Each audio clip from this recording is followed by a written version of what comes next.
পঞ্চম নম্বর, মৃত্যু অবধারিত। দাদা মারা গেছে, মা মারা গেছে, বাবা মারা গেছে, নানা নানি মারা গেছে, এলাকার প্রেসিডেন্ট মারা গেছে, এরকম আমাদের দেশে বা আমরা নিজের হাত দিয়া আমার মাকে দাফন করে আসছি, বাবাকে আমরা দাফন করে এসেছি, মাঠের ভিতরে চাপা দিয়েছি, মৃত্যু অবধারিত। 100% গ্যারান্টি, পৃথিবীর সবাইকে একদিন মরতে হবে, কিন্তু সেই মৃত্যুর জন্য আমরা প্রস্তুতি গ্রহণ করি না, আমরা প্রিপারেশন নিই না। মৃত্যু হবেই, এতে কোনো সন্দেহ আছে? কথা বলেন, সন্দেহ আছে? আইনামা তাকুনু ইউদরিকুমুল মাউতু ওয়ালাউ কুনতুম ফি বুরুজিম মুশাইয়াদা। আল্লাহ পাক বলেন, সুরক্ষিত আবরণের ভিতরে যদি বান্দা থেকে যায়, লুকিয়ে থাকে, সেখানেও মৃত্যু হবে, মৃত্যু অবধারিত। ফাইদা জাআ আজলুহুম লা ইস্তাখিরুনা সাআতাও ওয়া লা ইস্তাকদিমুন। আল্লাহ পাক বলেন, বান্দারে 100% শিওর, যেদিন তোমার হায়াত শেষ হয়ে যাবে সেদিন সেকেন্ডের কোনো কথা নাই, আগেও না পরেও না, মালাকুল মউত হাজির হয়ে যাবে। 100% তোমার মৃত্যু নিশ্চিত। জোরে বলেন সুবহানাল্লাহ। আরেকটু জোরে বলেন সুবহানাল্লাহ। কাইফা তাকফুরুনা বিল্লাহি ওয়া কুনতুম আমওয়াতান ফাআহইয়াকুম সুম্মা ইউমীতুকুম সুম্মা ইউহয়ীকুম সুম্মা ইলাইহি তুরজাউন। আল্লাহ পাক বলছেন, কাইফা তাকফুরুনা বিল্লাহি ওয়া কুনতুম আমওয়াতা, তোমরা তো ছিলে মৃত, মৃত থেকে আল্লাহ জিন্দা করেছি, আবার মৃত্যু হবে, আবার জিন্দা হবে।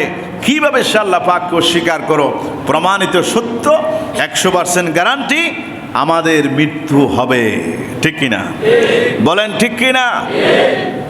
বরং আমরা সকাল সন্ধ্যাবেলায় মানুষকে দাফন করার সময় পড়ি, মিনহা খলাকনাকুম ওয়া ফিহা নুঈদুকুম ওয়া মিনহা নুখরিজুকুম তারাতান উখরা।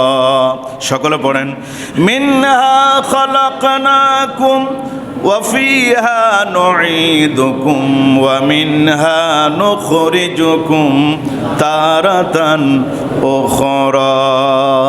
সুবহানাল্লাহ। এই মাটি থেকে আমি তোমাকে সৃষ্টি করেছি, এই মাটির মধ্যে তোমাকে ফেরত আসতে হবে, একদিন তোমাকে আসতে হবে। আবার কিয়ামত যেদিন হবে, পৃথিবীর সমস্ত বান্দাদেরকে আমি পুনরুত্থান করব, আবার জিন্দা হতে হবে। জোরে বলেন সুবহানাল্লাহ। মৃত্যু 100% হবে, কিন্তু প্রস্তুতি গ্রহণ করি না, মৃত্যুর জন্য প্রিপারেশন নেই না, এই জন্য বান্দার দোয়া কবুল হয় না। কেমন বান্দা?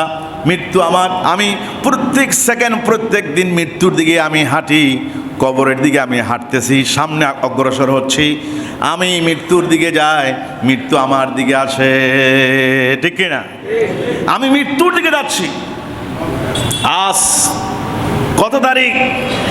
আজকে আমি আমার জীবনে যদ্দূর হয়েছে, আমার জন্ম থেকে এই পর্যন্ত আমি মৃত্যুর দিকে অগ্রসর হচ্ছি। আপনি মৃত্যুর দিকে হাঁটতেছেন, কবরের দিকে যাচ্ছি আমি, আপনারা যাচ্ছেন কবরের দিকে। অবশ্যই কোনো সন্দেহ, পালায়া যাওয়ার কোনো সুযোগ নাই। আল্লাহ পাক বলছেন, আসমানেও নাই, জমিনেও নাই, পালাবার কোনো সুযোগ নাই। মৃত্যু সেদিন দেখলাম, একটা জানাজার মধ্যে গেলাম, মানুষ মৃত্যু, তাকে গোসলের কাফনের পর বাড়ি থেকে যখন লাশ বের করতেছে, তখন হুট করে দরজা জানলা বন্ধ করে দিচ্ছে, তাড়াহুড়া করে। তা আমি বললাম, এটা কেন করা হয়েছে? বলছে, হুজুর, এখন তো একটা লাশ বের হয়ে গেছে, মানুষ মারা গেছে, আবার যদি মালাকুল মউত ঢুকে যায়, আরেকজন মানুষের জান যদি কব্জা করে ফেলে। আরে ভাই, দরজা জানলা বন্ধ করলে কি মালাকুল মউত ঢুকতে পারে না? কথা বলেন না কেন? যদি তাই হতো, যাদের বুড়ো হয়ে গেছে তাদের যদি বিল্ডিংয়ের ভিতরে ঢুকাই দিলে, দরজা বন্ধ করে দিলে, সে তো মরতো না।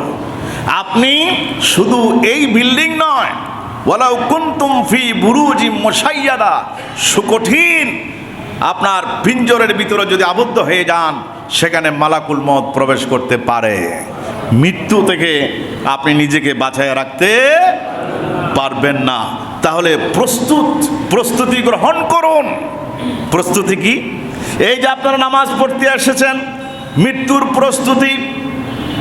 আপনি দরুদ শরীফ পড়বেন, জিকির করবেন, মা বাবার খেদমত করবেন, মানুষের সেবা করবেন, এটা মৃত্যুর জন্য প্রস্তুতি। জোরে বলেন সুবহানাল্লাহ।